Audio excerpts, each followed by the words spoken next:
Hello everyone, this is part 63 of What If Naruto Was the Devil Ninja, and I hope you guys enjoy this video and to like, to subscribe, to share, and check out the playlist, to see more comment down below. Now let's start the intro. They call me a god. They call me a god. They call me a god. Join my membership, the perks are great. It's in the description. Be sure to like and subscribe, it gives me more motivation. Enjoy. There's a group of fallen angels pinned down by that building over there. Kiba and Zenevia, I want you to be our spear point. Send our enemies scattering to the winds. Koneko and Irina, you'll come in next and take down our enemies before they know what hit them. Rosweiss and Akeno, shoot down any that attempt to retreat. Yes, Buku. Don't worry, Lady Rias. I got this. We'll send those monsters packing. Yufufufu, this'll be fun. Several responses came to her through her communicator. Rias floated over the battlefield with Asia, Gasper, and Ravel by her side. Naruto's bishop was proving to be incredibly useful, providing her with a wealth of knowledge from across the battlefield. Thanks to Ravel, Rias was able to find out which parts of the enemy's formation was weak, which battle lines could be attacked and which were too heavily defended, and she could provide backup to those who were struggling. The area she was looking at right now was swarming with fake scale males, so many Rias couldn't even begin to count them. A group of heavily injured fallen angels were surrounded on all sides by the fake scale males. It was honestly a miracle they were still alive.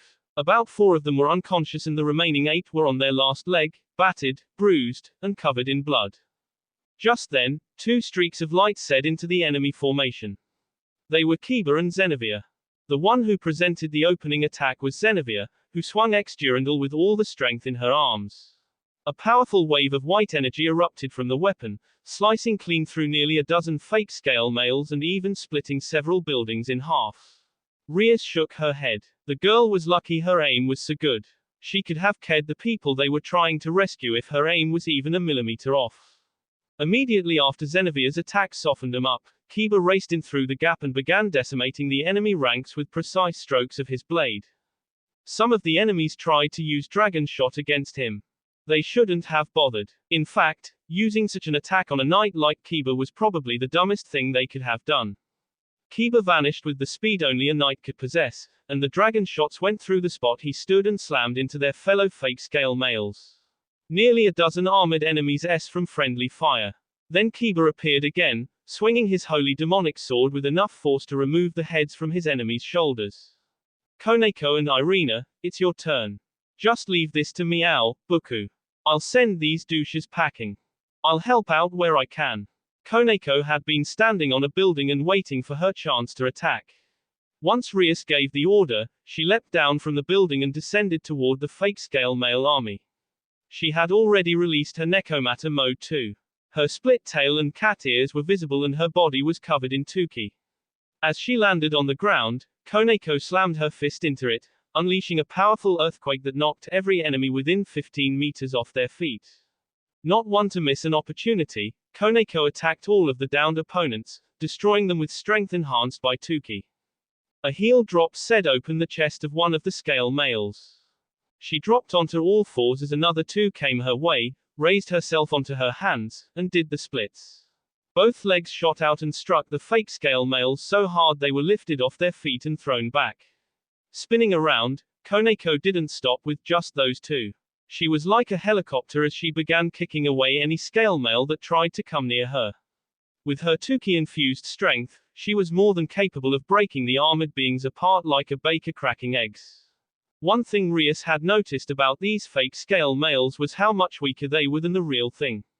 They could use Isai's signature attack, Dragon Shot, and they had a decent defense that could withstand attacks from a normal mid-rank devil, but they did not have much else.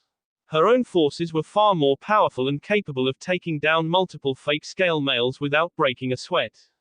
Koneko wasn't the only one kicking ass. Irina had swooped down at the same time as her, but where the little Nekosho was a force of destruction, Irina was a finesse fighter. She created a lance made of light and impaled a fake scale male through the chest. She didn't bother removing it. Letting go, she created a sword as she kicked the lance to bury it even more deeply into her foe, then spun around and a dragon shot in half. The light sword in her hand swiftly changed shape into a spear, which she threw at the fake scale male. The creature swatted the weapon away, but Irina used its distracted state to close the distance. She cleaved the fake scale male in half after summoning a holy sword that Rias didn't recognize. Rias, there are several evil dragons coming this way, Ravel suddenly said. Where are they coming from? Asked Rias. Our left flanks and behind us. There are two separate forces. How far out are they? They'll be here in about 5 minutes. Rias didn't doubt Ravel's information. She was keeping track of everything happening on the battlefield by listening to the various conversations happening across the battlefield. That was how they had been able to discover these injured fallen angels. The question was, what did she do with this information? Do you two think you could hold off one of those groups for a short period of time? I don't know if I'll be able to hold off a bunch of evil dragons, but I'll do my best, Gasper said. After all, I'm a man of the Gremory household too. Ravel looked uncertain. How long do I need us to hold them off? Not long, Rias assured her before speaking into her communicator. Change of plans, everyone. There are 2 groups of evil dragons heading this way. Rosweiss, Akino, I need you both to help Ravel hold off one group. She waited to receive an affirmative from them both, then turned to Asia. Now would be a good time to summon Fafnir. Right. Asia clasped her hands together as if in prayer, but this was no normal praying. A dragon gate soon appeared before her. From within the gate emerged a massive dragon with brilliant golden scales. He was at least 10 meters long and had no wings on his back. Perhaps the oddest thing about this dragon was the cloth wrapped around its horn. The cloth was, in fact, Asia's panties. Fafnir-san, can you please protect me from the evil dragons? Of course, fair maiden. Do you have them? My treasures as payment. I do. After saying those words, Asia removed a pair of panties from her nun's habit. Rias knew the girl always kept some on her person now. Of course, the sight of Asia giving a massive dragon her panties while said massive dragon sniffed them like a typical pervert was a bit surreal, but Rias had long since learned to put up with the strangeness of her peerage. Dealing with Naruto on a daily basis helped. Very well. I shall protect thee, fair maiden. You may count on me. Thank you, Fafnir-san.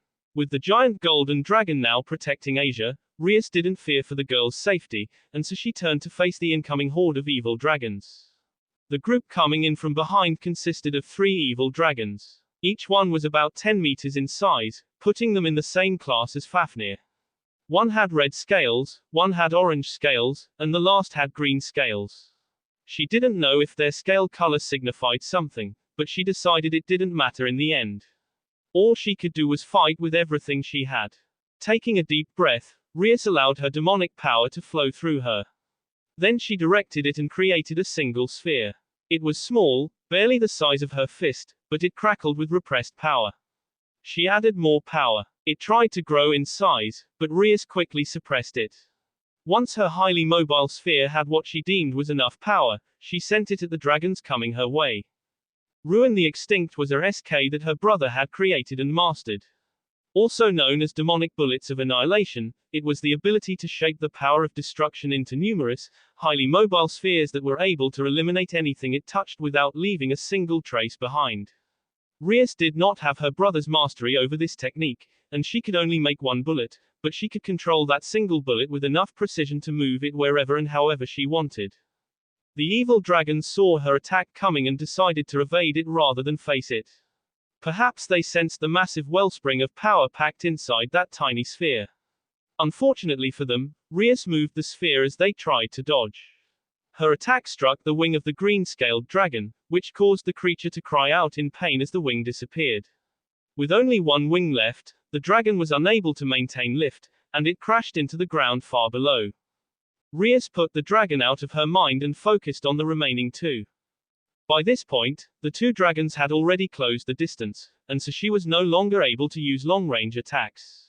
Darting backward with a flap of her wings, Rias called upon the power of destruction once more, but this time she encased it around her body, forming a type of armor that vaguely resembled the armor her brother wore. Syrex was able to use a power called human-shaped aura of destruction. What he did was convert himself into the power of destruction. By fully releasing his powers, he could cause earthquakes throughout the underworld. The amount of power he had was 10 times greater than the original Lucifer while he was in this form. There was a problem with it, however. Because he could not fully control this form, the power of destruction would spread without his command, which meant he could kill his allies as easily as his enemies. Rias could not do that. She did not have her brother's power or talent. Instead, she had created an armored form by using eye-size scale mail as a base, but she shaped it like Syrex's armor.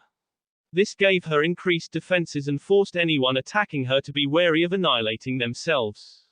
One of the dragons released a powerful blast of fire from its mouth. The plume of flame slammed into Rias, but it did not penetrate her armor. Instead, the blackish-red armor destroyed the attack before it could touch her. Rias could feel her demonic energy depleting with the successful defense, however, which proved to her that this ability was still incomplete. It also meant she needed to hurry. Creating a sword from the power of destruction, Rias flew forward far faster than she ever had before, swung the weapon with all her might, and watched in grim satisfaction as her sword tore through the dragon's back with ease. Scales split. Blood flowed. The dragon released a cry of agony as it lost control of its ability to fly and began plummeting. Rias would have gone after it, to finish it off, but the other dragon released a compressed ball of fire that slammed into her back. While her armor destroyed the attack, force was enough to push her into an uncontrolled spin. Gritting her teeth, Rias spun around and willed her sword to change into a bolt of pure energy, which she sent hurtling at the dragon. Sadly, this dragon appeared to have wisened up to her attacks and dodged. She grimaced. This fight might be a little harder than the others. This dragon wasn't any more powerful than the other mass-produced evil dragons, but it did seem a little wiser. She sent several attacks its way and watched in consternation as each one was dodged. However, Rias wasn't just sending out attacks without thinking. She could still control the power of destruction even after it left her hands, and she quickly willed the various attacks she sent to surround the dragon, who realized too late what her intentions were. Rias smiled grimly as she stretched out her hand and closed it into a fist. Almost as if that was the signal, all the reddish-black bolts of destructive energy converged on the dragon, who had no room to dodge. The evil dragon vanished as if it had never existed. Rias released a tired breath, but she knew that now wasn't the time to let exhaustion get the best of her. Akeno, Gasper, Ravel, and Rosweiss were currently fighting against almost a dozen evil dragons themselves. Gasper was using Forbidden Balor View to freeze several evil dragons in place, which allowed Akeno, Ravel, and Rosweiss to blast them with magic at their leisure. While they seemed to be holding their own, it was her duty to help her peerage when they were in trouble. And yet, just before she could move to help them, a loud dragon's roar that nearly shattered her eardrums echoed all around them. In shock, Rias spun around to find two more dragons heading their way. One of them was a black eastern dragon that was at least 75 meters in length. Gems adorned its body, all of which released a shimmering, silvery glow. There were 3 eyes on his head that released the same glow as the gems. An ominous aura exuded from his body. The second enemy was a giant dragon with 3 heads and 6 wings. His scales were a very dark shade of purple. He was not as large as the other dragon, being only around 20 meters or so, but that was still many times larger than Rias herself. That's Apophis and Arzidaraka. Rias gawked when she saw the two, but her brows soon furrowed. No, Arzidaraka is S and that's too small to be Apophis. What is going on here? Rias knew she would get no answers to this question. It wasn't like her enemies were going to say anything. Case in point, the Apophis lookalike opened its mouth and fired bullets of pitch-black water at her. With a flap of her wings, Rias quickly began dodging the attacks that came her way, but just like she could control her power of destruction, this Apophis lookalike was able to control the volumes of water he launched. The sphere swerved around and tried to strike from her blind spot. It was only thanks to her training with Naruto and the others that she sensed the attacks and dodged in time. It was at this moment that the Arzidaraka lookalike swooped in. A lightning bolt flew from one of its heads. Rias swerved aside to avoid it, but then something incredibly powerful struck her in the side. She screamed in pain as the armor she'd been wearing nearly dissolved. Apophis's primordial water was so sly it could dissolve anything it touched. It was similar in some ways to her power of destruction, but this lookalike's power was clearly on another level from her own, which was why it overpowered her. Ria screamed in shock and pain as she began spiraling toward the ground. The air whistled around her. She thought she heard several people shouting, but she could barely hear what was being said over the pain through her. While the attack had hurt, Ria gritted her teeth and flapped her wings, slowing down her momentum and changing the direction of her flight at the last possible second. She flew down the road. The Apophis and Daraka lookalikes were hot on her heels. She was forced to swerve left, right, left, and perform a series of intense aerial maneuvers to avoid being struck again. She couldn't afford to get hit even one more time. Rias, are you okay? Ravel's voice came over her communicator. I am, fine. How about you? We're holding out. We managed to save the fallen angels. Hang on. We're coming to help you now. That meant they were able to defeat the mass-produced evil dragons without her help. That was good. She should have had more faith in them. Akeno, Ravel, and Rosweiss had been working hard to get stronger. Plus they had Fafnir, who was more than a match for any mass-produced evil dragon. I should really worry about my own situation. Ria swerved aside just as a ball of primordial water nearly slammed into her back. It struck the ground instead and caused the entire road to dissolve. She ground her teeth together, put on a burst of speed, and tried to outpace the two evil dragons. Only to gasp in shock when the Daraka look-alike appeared right in front of her. First a rift formed, then the dragon in question emerged from it. Despite being shocked, Rias was able to react quickly, creating a sword from her power of destruction as she swerved around a cyclone of curses. She reached the massive dragon, swung the sword, and into its arm. She gritted her teeth and put more strength into her arms, successfully shearing through it, though she was unable to celebrate her success. Something powerful slammed into her front. Ria screamed again as she flew backward, though her scream was silenced when she struck the ground and rolled across it. Groaning, she tried to stand up, only to scream once more when her legs became completely encased in ice. This wasn't Apophis's attack. Only Daraka could have done this. She looked up to see the two dragons closing in on her, one from the sky and another from the ground. Knowing better than to just sit still, she released her power of destruction to annihilate the ice covering her body, but the moment she did, more ice formed, and it formed even faster than before. A chill seeped into her body, zapping her strength. Is this the end? Time seemed to slow as the dragons closed in. I can't here, can I? The Apophis lookalike opened his mouth, darkness gathering inside, coalescing into a tightly packed ball filled with so much energy it made her shiver. I don't want to I still have so much I want to do. It was getting harder to think. She was cold, so cold that all she wanted to do was sleep. Her eyes began shutting, her body slumping, and her mind growing dim. Rias tried to fight this feeling, but it was no use. Just when she felt like she was going to succeed, a loud bang. Like something detonating in her ear echoed all around Rias. She blinked as a massive imprint in the shape of a fist formed on the dragon's chest. The Apophis lookalike reared its head back and screamed as black blood poured from the now broken scales. Rias could only stare at the wound in shock, wondering what had happened. HMPH. What a weakling, a voice said. Rias turned her head. Standing before her was a tall man wearing a black coat. His long hair was a combination of black and blonde, and he had heterochromatic eyes, one gold and the other black. While his body was quite slender, Rias did not delude herself into thinking this made him weak. She knew who this person was. Aren't you, Krumkruik? That is right, the man said. And you are Rias Gremori. I don't understand. Why are you helping me? Why are you even here? I thought you were sealed away. Krumkruik looked at the ice covering her leg, then released a soft breath. Rias almost screamed when flames erupted from his mouth and covered her legs. The only reason she didn't scream was because the ice around her legs melted and the flames vanished not long after. Ha! Did you really think I would let myself be sealed up? I beat up my guards and escaped the moment I could. As for why I'm helping you, Krumkruik eyed her for a second in contemplation, then shrugged. Let's just say I'm returning the favor I owe your boyfriend. Rias didn't understand and tried to ask Krumkruik what he meant by that, but the evil dragon didn't answer and instead looked at the Apophis and Daraka lookalikes with a frown. Now that is interesting, he murmured. What? Asked Rias. Snorting, Krumkruik seemed to consider this question worth answering. These aren't the original Apophis and Daraka. They're nothing more than clones created by the Holy Grail. They are like the mass-produced dragons you people have been fighting in many ways. Both lack the power of the originals, but I suppose they still have more than enough power to contend with normal devils.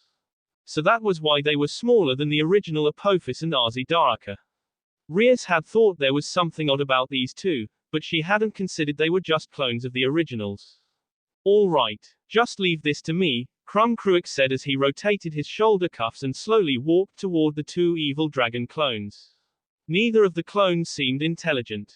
They roared and launched an attack at Krumkruik, but he swatted both attacks away as if they were mere bugs. Then he threw a fist. It was just a simple punch, and he wasn't even close enough for the attack to hit, but somehow, his attack still struck Daraka, reducing his middle head to a bleeding pulp. Rias could only stare in shock. Buku! Several people shouted as they descended toward her. It was her peerage along with Ravel Phoenix. Kiba landed beside her and held out a hand. She accepted the help, allowing him to pull her up. Are you okay? Asked Kiba. I'm fine, Rias assured him, though her body was still feeling sore. Asia must have sensed this, because the young nun quickly came over and activated Twilight Healing to repair the damage done by the Apophis and Daraka clones. Thank you, Asia. You're welcome, Asia said. What's going on over there? Asked Akano. Is that Krumkruik? Why is he fighting those evil dragons? Also, wasn't Daraka defeated? Those are just clones, Rias answered. And I don't know why Krumkruik is helping us. The battle between Krumkruik and the two evil dragon clones was already underway. Loud explosions rang out as Krumkruik zipped around the two evil dragon clones with speed that could easily match any knight. He appeared before Apophis and struck him in the chest with a punch enhanced by his dragon aura. It was such a powerful strike that the scales around the evil dragon's chest ruptured. At that moment, Daraka tried to encase Krumkruik in a prison of ice, but of course the most powerful among the evil dragons shattered it like it was fragile porcelain. The heterochromatic-eyed dragon released another blast of fire from his mouth, but this flame was far more potent than the one he used to melt the ice on Rias's legs. They engulfed Daraka, causing his scales to melt, his eyes to burst into viscous fluid, and the ground around him to turn a molten yellow. Krumkruik soon stopped breathing fire and stood in place with his arms crossed. He seemed completely nonchalant about what had just happened, but Rias and her peerage were in shock. He had handily defeated two dragons that would have given her entire peerage trouble. Rias shivered. To think Naruto had gone up against and defeated this man. But perhaps even more shocking than Krumkruik's incredible prowess was what happened to Daraka. The melted scales and burst eyes began reforming. It was like someone had decided to rewind time. Rias had never seen anything quite like it. Even Naruto's healing factor was nowhere near this potent. Oh ho, it seems you can regenerate. That is interesting. You lack the power of a heavenly dragon, but your ability to regenerate is very impressive. I guess that means I'll need to get more serious. Krumkruik cracked his en and knuckles as he prepared to battle against the two evil dragon clones. What should we do, Buku? Asked Gasper. Let's leave this to Krumkruik, Ravel said before Rias could. In the meantime, we should see about helping the western battlefront. I'm told Syrex and the other alliance leaders are currently locked in a battle against the real remaining high-ranked members of the Chaos Brigade and are unable to help. That's a good idea, Rias agreed. Everyone, let's go help the others. Her peerage nodded once, and they soon left the battlefield between Krumkruik, who had already forgotten about them, and the two evil dragon clones. Devil Ninja. Naruto was crouched on the ground as he drew numerous seals upon the floor. They were not seals that anyone from this world would know, as they came from his original world. Each symbol looked somewhat reminiscent to kanji, but the shape and overall flow of the lines was different, unfamiliar, and he was the only one who could read them. That was kind of sad when he thought about it. Maybe he should consider teaching someone how to draw seals in this world.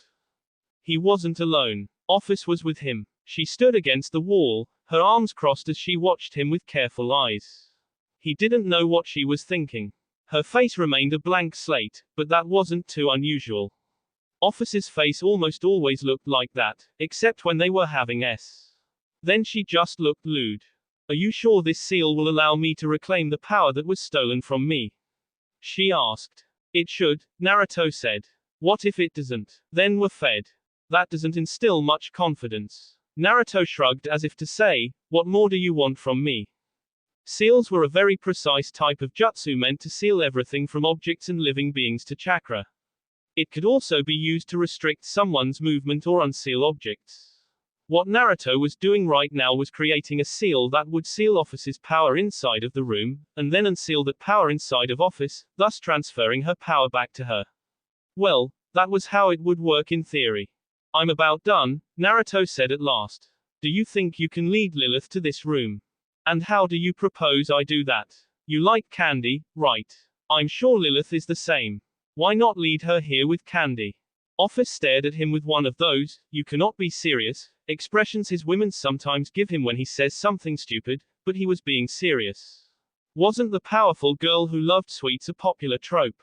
He was sure it was. Naruto had seen enough anime to know how this all worked, and he was sure it would work in real life just as well. With a sigh, Office pushed herself off the wall and walked out the door.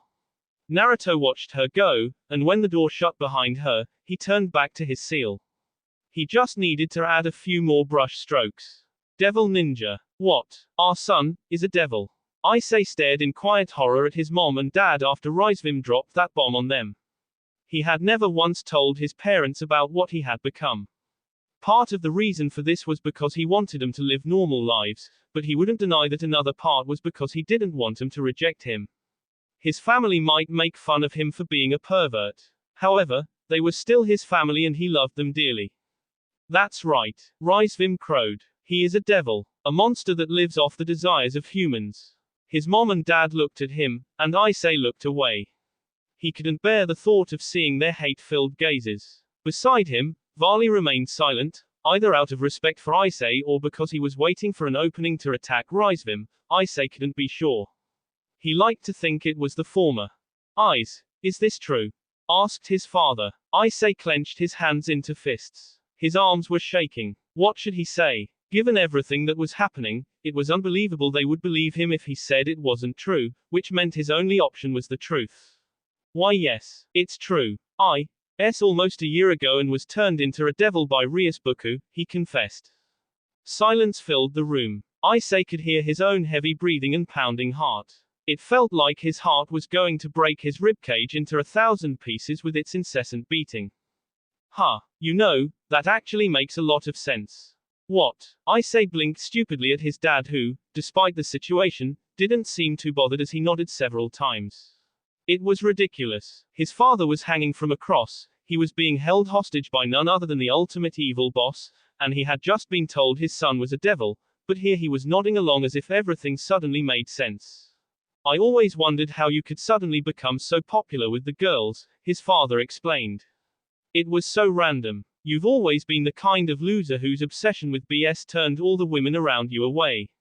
To be honest, I had long since given up hope of you ever finding yourself a good woman to settle down with. Gee, thanks Dad. Can you not talk about what a loser I used to be? While Issei snapped at his father in typical Tsukuyomi fashion, the very act seemed to break whatever tension had been holding him hostage. Even Rizvim seemed taken aback as the menacing atmosphere he'd built evaporated like water on a hot summer's day. What is going on here? He muttered. His mother suddenly called his name.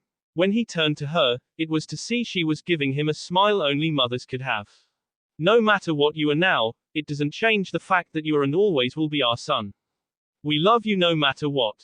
That's right, his father said. If I can love you when you were a horny loser who constantly fapped to L, I can love you now that you're a devil. Issei didn't know when the tears had started falling from his eyes, but the part of him that had always feared his parents' rejection because of what he was quietly disappeared. A weight had been lifted from his shoulders. It was odd. He hadn't actually known the weight was even there, but now that it was gone, he distinctly felt its absence. While this was happening, Rizvim Lucifer was glaring at them. The hatred in his eyes spoke volumes. What the F is going on here? This isn't how it's supposed to be.